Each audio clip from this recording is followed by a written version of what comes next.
सब साथियों को जय भीम। जय भीम साहब। जय भीम साहब, जय भीम। जय भीम, जय काशीराम जी, जय काशीराम जी, जय काशीराम साहब जी, जय काशी। जय काशीराम। ऐसे साथियों, ये मनीराम बालान जी तो हमारे पुराने साथी हैं। तो अभी आजकल जो वेबिनार बहुत चल रहे हैं, इस समय और 2-3 वेबिनार हैं जो कि जिसमें लोग चाहते हैं कि मैं पार्टिसिपेट करूं, लेकिन अभी क्या है कि टाइम की प्रॉब्लम है। लेकिन अभी मैंने जो टॉपिक आप लोगों का देखा कि दिल्ली में बहुजन समाज की सरकार कैसे बने जी, तो ये देख के मेरा मन किया कि चलो देखें हमारे साथी क्या बोल रहे हैं। मैं तो सुनने के लिए, समझने के लिए आया हूँ।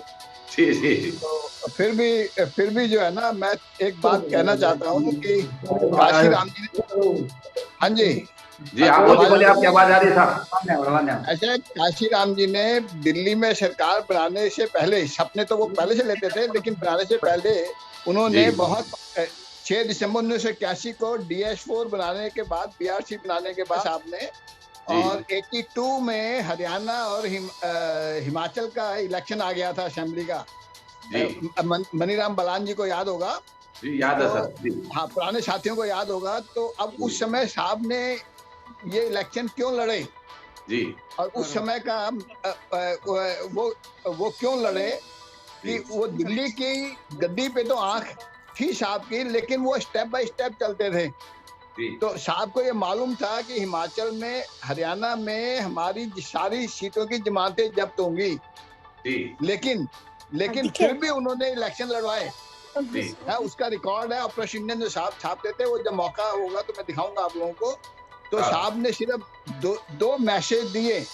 नंबर 1 कि हम टिकट बनाना सीखेंगे जी, और नंबर 2 कि ये जो DS4 है, दलित शोषित समाज संघर्ष समिति, क्योंकि उस समय बहुजन शब्द नहीं आया था जी। तो उस समय तो साहब ने एक मैसेज दिया है कि ये जो दलित शोषित समाज संघर्ष समिति है, तो असली जो लोगों की जो जिनको कोई टिकट नहीं देता, उनकी ये पार्टी है जी। तो वो मैसेज, ये 2 मैसेज उन्होंने साहब ने उस इलेक्शन के थ्रू दिए है। अब उदाहरण के लिए अंबाला कैंट से धोबी को खड़ा किया जी, शिमला से धोबी को खड़ा किया। आप जानते हो धोबी तो होते नहीं है, उनका बोर्ड तो है नहीं ज्यादा, लेकिन मेरे को भेज के कहा तू धोबी है, तू कैंडिडेट ढूंढ के ला है, हिमाचल से और अंबाला कैंट से। और दोनों जगह हमने धक्के धुक्के खा के करके वो लंबी बात हो जाएगी, वो इतनी बात नहीं करता। तो कैंडिडेट ढूंढ के दिए। इसी प्रकार से उन्होंने वो छोटी छोटी जातियों के लगभग 47 जातियों के कैंडिडेट हरियाणा में दिए जी। और वो उन्होंने पैम्फलेट में दिखाया भाई हमारे जो दलित शोषित समाज की जो पार्टी है वो ये है जी। तो ये मैं क्यों बताना चाहता हूँ कि वो एक मैसेज दिया कि बहुजन, बाद में जब बहुजन समाज पार्टी बनी है, तो बहुजन समाज की तो पार्टी ये है। ये कांग्रेस बीजेपी तो पंडित बनी है, ठाकुरों की पार्टी है, और कास्टों की कुछ जातियों के साथ लगा लेते हैं पावर लेने के लिए, लेकिन इनकी नीयत साफ नहीं है। जो बाबा साहब अम्बेडकर चाहते थे 31-32 में जो कॉमनल अवार्ड में बाबा साहब चाहते थे कि भाई रियल लीडरशिप पैदा हो हर एक जातियों में, तो काशीराम जी ने दूसरे तरीके से करके दिखा दिया। और आप सबको मालूम है 2003 तक ऐसे लोगों को MP MLA बना दिया जो कि हवाई चप्पल और कुर्ते पजामे में रहते थे, कोई ये बैंक बैलेंस नहीं होता था। तो वो जो नियत है, वो जो चीज है ना, तो वो चीज लोगों को नहीं समझ आया। आज जो BHP है वो काशीराम जी वाली BHP नहीं है। तो अब इसका इलाज क्या है? तो अभी इलाज ये है कि हम दिल्ली पे तो नजर रखें, लेकिन इस समय जो भी इलेक्शन सामने आ रहा है, आपके हरियाणा के साथ में पंजाब है, पंजाब में टूट पड़ो है, और अपने जितनी ताकत है वो सब लगा के मैं उसमें, क्योंकि देखो अकाली और BHP की जो तालमेल हुआ है, तो इसमें BHP को वहां कुछ नहीं मिलेगा, अकाली फायदा उठा जाएंगे। और अकाली सब लोग जानते हैं ये तो बीजेपी माइंडेड है, बीजेपी के साथ रहे हैं। तो एक बहुजन जो ये बीजेपी और RSS की विचार है, या उन्होंने तो काशीराम जी की स्ट्रेटजी क्या होती थी? कांग्रेस और BJP को बराबर का रखूं है, तो BJP या अकाली दल मेरे लिए एक ही बात है। क्योंकि उनका उनका कल्चर, उनका कैरेक्टर, उनके सोचने के तरीके बीजेपी वाले हैं ना, अकाली दल के। जी तो कहने का मतलब क्या है कि ऐसा वो रखो कि इसमें जो अकाली दल तो पावर में आए ही नहीं, जी और अपना कोई ग्रुप, बहुत से ऐसे ग्रुप्स हैं जो कि पॉलिटिकल वो कर रहे हैं जी हैं, तो वो भी अपना हाथ पैर मार रहे हैं। तो हमें ये अभी ये नहीं देखना कौन गलत है कौन ठीक है, क्या किसमें क्या कमियां हैं। हमें तो ये देखना बीजेपी आरएसएस की विचारधारा डोमिनेट ना कर जाए किसी भी स्टेट में इस इलेक्शन में, और यही चीज हमने यूपी में करनी है। तो यही मैं कहना चाहता था। बातें तो बहुत सारी हैं, तो फिलहाल इतना मैं कहना चाहता हूँ कि अभी जो पंजाब का इलेक्शन है, हरियाणा साथ में लगता है, और ज्यादातर लोग, मेरे को लगता है कि आपके ग्रुप के जो आपको जानने वाले हरियाणा, पंजाब, दिल्ली वगैरह के ही होंगे। जो यूपी के हैं तो उनसे बोलो यूपी में लग जाएं, और एक ही स्ट्रेटजी ध्यान में रखो कि कांग्रेस और बीजेपी को बराबर रखें। ध्यान रखो जो अंध भक्तों से बिल्कुल नहीं उलझना है, क्योंकि वो तो अंध भगत हैं। जब जो हेलो आवाज आ रही है? आपकी आवाज आ रही है सर, बोलिए। ऐसे है कि अंध भक्तों से आपकी आवाज क्लियर आ रही है, बोलिए। आप देखो मनुवादी जो लोग हैं ना, जो वो बड़े होशियार हैं। जब 89 में हमारे 3 एमपी बने, उसी समय से मनुवाद ने घेरा डालना शुरू कर दिया था। तो उन्होंने वो ये देखते हैं कि जो लीडर्स हैं इनमें कौन सा लीडर हमारे काबू आ सकता है। तो उन्होंने वो वहां से दाना डालते डालते जब 95 के बाद से लेके 2000 के बाद, तो साहब की बात भी इतनी लोग जो नेता होते थे, मैं नाम नहीं लेना चाहता, सब लोग जानते हैं, ओपन सीक्रेट है, तो उनको मनुवाद ने घेर लिया था। तो अब क्या है कि ये तो काशीराम जी विरोधियों को भी अधिकार देते थे, भाई तुम्हारा ये तुम्हारा अधिकार है, तुम हमारे को तोड़ो, तो हमारे जो ये मेरी ड्यूटी है, मैं अपने लोगों को तैयार करके और आप लोगों का मुकाबला करूं। तो अब वो जो भगत लोग हैं ना, उनसे उलझने की जरूरत नहीं है। आप सिर्फ ये बताओ कि काशीराम जी ने मूवमेंट को कैसे खड़ा किया है। मनीराम जी जैसे, हमारे जैसे बहुत लोग, हजारों लोग नहीं लाखों लोग पूरे इंडिया में। हेलो, आवाज आ रही है मेरी? आ रही है सर। लाखों लोग पूरे इंडिया में काशीराम जी के मिशन के लिए तन मन धन, बगैर किसी लालच के, सिर्फ एक ही उनको लालच था कि बहुजन समाज जागृत हो रहा है, बहुजन समाज का राजपाट आएगा, पॉलिटिकल पावर आने के बाद हमारी सारी दुख दर्द दूर होंगे, क्योंकि पॉलिटिकल पावर इज मास्टर की। जब ये होता नहीं देख रहे हैं, क्योंकि मनुवाद ने हमारे काशीराम जी के बाद मूवमेंट को अच्छी तरह से घेर लिया है। 2007 में थोड़ी ढील देके उन्होंने वो किया, और टाइप में देखो इंसान जो है ना, मनुवाद हमारे, देखो भगवान बुद्ध को उन्होंने खत्म किया इंडिया से, उसके बाद कबीर को, रविदास जी को, जितने हमारे गुरु नानक जी को, और जितने भी हमारे महापुरुष हैं, इनको कैसे खत्म किया कि इनके मानने वालों में से एक तो ये करते हैं, मैनिपुलेट करते हैं। जैसे भगवान बुद्ध को विष्णु का अवतार बता दिया, तो ये हमारी ड्यूटी है कि लोगों को ये बताना कि भाई ये कैसे ये ब्लैकमेल कर रहे हैं। ऐसे ही अब ये बाबा साहब अम्बेडकर का जो मिशन है, अगर काशीराम जी नहीं आए होते तो जो संविधान तो मनुवादी तरीके से चल रहा है ना। तो जैसे अंग्रेज हमारे यहाँ से गए, तो जो इन्होंने प्रॉमिस किए थे अंग्रेजों के सामने, बाबा साहब के सामने, वो सारे के सारे रूथलेसली उन्होंने विश्वासघात किया, जवाहरलाल नेहरू एंड कंपनी ने, और कोई प्रॉमिस नहीं।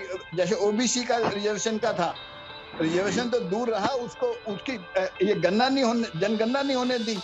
तो ये सारे गेम तो वो खेलेंगे ही। प्रॉब्लम सारी है जो हमारे जो नेता हैं, जो आप सब लोगों को मैं अपील कर रहा हूँ, आप ये देखो कि आपके जो आज जो लीडर्स उभर रहे हैं, इनमें से व्यक्तिगत, पारिवारिक और वो कोई कमी तो नहीं है कि अगर किसी को लालच है, पावर का लालच है, किसी को नाम का लालच है, किसी को किस चीज का लालच है, तो मनुवादी जल्दी से उसको जकड़ लेंगे। तो ऐसे अब लीडर्स को आगे करो या समझो, वो करो जो कि जिसका सिर्फ नियत काशीराम जी टाइप की हो, जो ये जिन्होंने जिंदगी लगा दी है। बहुत से लोग हैं, अब जैसे हमारे जैसे मनीराम जैसे हम लोग तो 65 से ऊपर हो चुके हैं, मैं तो 70 का शुरू हो जाऊंगा। हम तो अनुसूचित जाति सम्मेलन नई दिल्ली में हुआ था, तब भी हम गए थे सर। तो जी। ये तो जानते हैं, अगला प्लान क्या है चुनाव जीतने का, ये मैं जानना चाहता हूँ। कुछ नया प्लान हो तो बताया जाए। जी क्योंकि कांग्रेस पैसे वाली पार्टी है, बीजेपी भी पैसे वाली पार्टी है, और जी हमारे कैंडिडेट तो थोड़ा कमजोर रहते हैं, आर्थिक रूप से सामाजिक रूप से कमजोर है ही है। तो जी। सर जीतने का कोई नया फार्मूला हो तो बताएं। तो साहब, अरुण चौधरी जी साहब, आपने आवाज सुनी? अरविंद चौधरी साहब है क्या?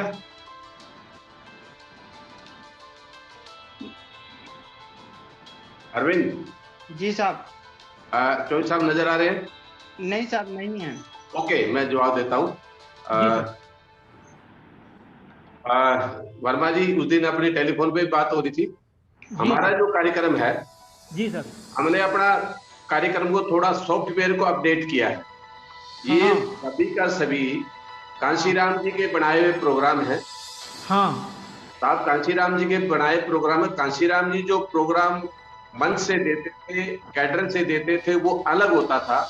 हाँ हाँ। कांशीराम जी के साथ जो लोग अंदर रहे, प्रोग्राम बनाने में जो लोग साथ रहे, उन लोगों को बहुत कुछ अलग से तैयारियां करवाएगी। बहुत कुछ जानते थे, उनको पता था कि मानव शरीर है, जो गढ़ा बना वो टूटेगा। उनको पता था एक दिन मैं चला जाऊंगा, मेरे हाँ। जाने के बाद कुछ ऐसे लोग मैं तैयार कर जाऊं तो वो बाद में इस मूवमेंट को चला लेंगे, विचारधारा को जिंदा रख लेंगे। जी जी। बात है कि एक आरएसएस ने सीधा सीधा कह दिया कि अब नहीं तो कभी भी नहीं, हम 2024 तक इसको हिंदू राष्ट्र घोषित कर देंगे। हाँ भारतीय जनता पार्टी के मंत्री एमएलए बार बार समय समय बोलते आते हैं। जी। एक मिनट अरुण चौधरी साहब का फोन आ गया, मैं पूछ लेता हूँ। एक मिनट में आपको बाद में जवाब देता हूँ। जी सर। जय भीम। साहब जय भीम। हाँ, नहीं, क्योंकि आप दोबारा ज्वाइन करो, मैं आपको लिख देता हूँ। जय भीम। दोबारा कोशिश करो, हो जाएगा, हो जाएगा, ज्वाइन करो। आप ज्वाइन कर लो नंबर, दोबारा कोशिश करो। Okay okay. ऐसा है कि ये कार्यक्रम जो हम चला रहे हैं, इसमें डिस्टर्बेंस आएगी, मैं भी समझता था। इसका मतलब हम कामयाब होने जा रहे हैं। एक मिनट, चौधरी साहब खुद ही आ रहे हैं, मैं उनको वो लिख आ रहे हैं, तो उनको लिख दे दूं। साथियों, जब साहब कांशीराम जी ने ये सारे प्रोग्राम बताए, उन प्रोग्राम के जैसे हमारे पास में पहले मोबाइल था, वो कीपैड वाला था, अब ये मोबाइल एंड्रॉइड आ गया है। बस इतना ही चेंज किया, बाकी कोई चेंज नहीं किया, एज इट इज प्रोग्राम है।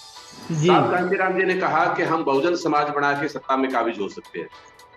अब तक बहुजन समाज पार्टी बनाएगी थी, बहुजन समाज नहीं बनाया गया था। और उत्तर प्रदेश में पहले 3.5%, 16%, 21% और 29% बहुजन समाज बना। कुशवाहा साथ जुड़े, कुर्मी साथ जुड़े, यादव तो नहीं जुड़ पाए थे, पर यादव की पार्टी को साथ जोड़ दिया तो 40 से 42% लोग जुड़ गए थे उत्तर प्रदेश में 93 के चुनाव में। मिले मुलायम कांशीराम हवा हो गए, जय श्री राम वाला जो नारा जो साहब ने लगाया था। अब उन्होंने एक एडमिट कर दिए, आगे हैं तो साहब। तो जो ये जो कार्यक्रम उनका था, साहब कांशीराम जी का 93 का, उस कार्यक्रम से बहुत कुछ सीखने को मिला। और उस सीखने के मिलने का ये फायदा हुआ कि उनका एक टारगेट था कि पूरे भारत में अलग अलग राज्यों में हमारे ओबीसी के लोग, मुस्लिम समुदाय के लोग अलग अलग स्टेट में मुख्यमंत्री होंगे, केंद्र में मंत्री भी होंगे, गवर्नर भी होंगे, डिप्टी सीएम और डिप्टी प्राइम मिनिस्टर भी होंगे। ये कार्यक्रम साहब कांशीराम जी ने बड़े पैमाने पे तैयार कर लिया था। और जब ये तैयार कर लिया था तो उनको कहा था दिल्ली में गद्दी हम कैप्चर करेंगे। 2006 का उनका कार्यक्रम था। वेलकम सर, आगे। और उनको मैं एक बात में बस अभी मैं ओवर टू अरुण चौधरी साहब को दे रहा हूँ। चौधरी साहब, आप अपने माइक ओपन कीजिए, मैं सवाल बताता हूँ। आप अपना माइक ऑन कीजिए सर। चौधरी साहब, हाँ, वेलकम। मैं आपको सवाल दोहरा देता हूँ। हमारे वाईपी वर्मा जी है, वाईपी वर्मा जी है, छत्तीसगढ़ से आप हैं। आपने एक छोटी छोटी पार्टियां जो है, एससी की, बीसी की, माइनॉरिटी कम्युनिटी की पार्टियों को इकट्ठा करके दल एकीकरण एक कार्यक्रम इन्होंने रखा हुआ है। गोलमेज कॉन्फ्रेंस टाइप का इन्होंने कुछ शब्द दिए हैं। गोलमेज कॉन्फ्रेंस करेंगे, ये कुछ करेंगे, ये सारी चीजें। इनका एक मकसद है, मानसिकता सही है, करना चाहते हैं। तो हमारा हमारे साथ अब इनका एक सवाल था कि 2024 में हम सत्ता में कैसे आ सकते हैं। तो भी आपका लिंक टूट गया था, तो मैं वर्मा जी को बता रहा था कि सत्ता में तब तक नहीं आ सकते जब तक हम बहुजन समाज नहीं बना देते या बहुजन समाज की पार्टियों को इकट्ठा नहीं कर देते। तो आप आगे सर आप बताइए।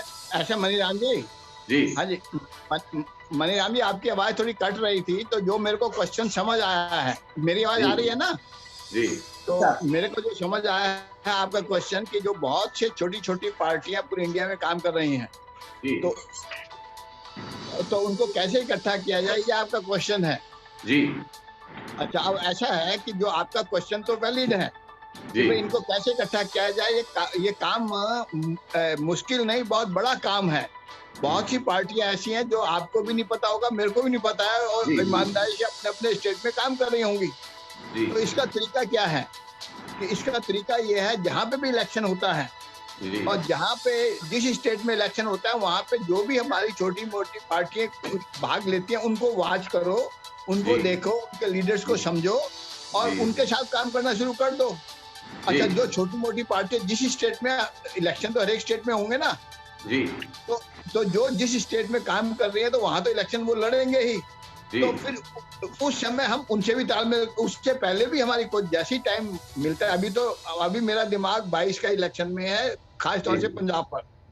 जी तो पंजाब में और यूपी में भी है मेरा दिमाग, लेकिन मेन चीज पंजाब की है, जी क्योंकि मनुवादी तो चाहते हैं कि हम लोग आपस में भिड़ें।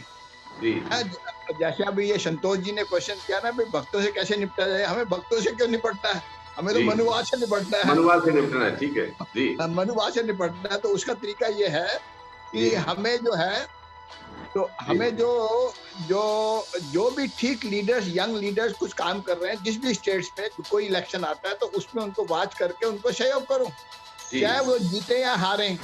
जी जैसे काशी राम जी ने मैंने पहले भी आपको बताया कि 82 में जो इलेक्शन फाइट किया था साहब ने, जी कराया था हरियाणा और हिमाचल में, सबकी जमातें जब्त हुई थी।